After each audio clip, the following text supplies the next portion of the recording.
फायदे तुम्हाला मी सांगत आहे। भस्त्रिका केल्यामुळे फुफ्फुसाचे आजार पूर्ण निघून जातात। पूर्ण क्षमतेनं भस्त्रिका कशी करायची आधी ते सांगते मी। दोन्ही नासिकेतून श्वास घ्यायचा आणि त्याच गतीनं सोडायचा आहे।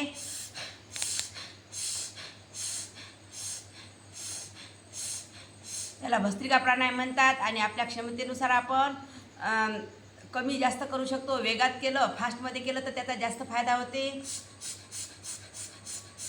फास्टसुद्धा करू शकतो। यामुळे आपल्या शरीराचे हृदयाची क्षमता वाढते, दमा अस्थमा ह्यासारखे आजार निघून जातात। वारंवार कोणाला सकाळी सर्दी पडस येते, खोकला येते, ती आजारसुद्धा भस्त्रिकेमुळे नष्ट होतात।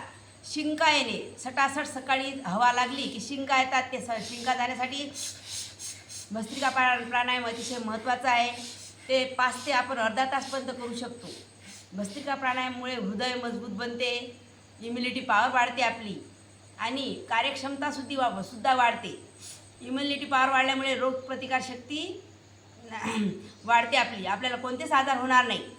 आणि हृदयासंबंधीचे सर्व आजार, बीपीसुद्धा नाहीसा होण्यासाठी भस्त्रिका फार महत्त्वाची आहे। म्हणून आपण भस्त्रिका 5 मिनिट, 10 मिनिट, 15-20 मिनिट आपण करू शकतो।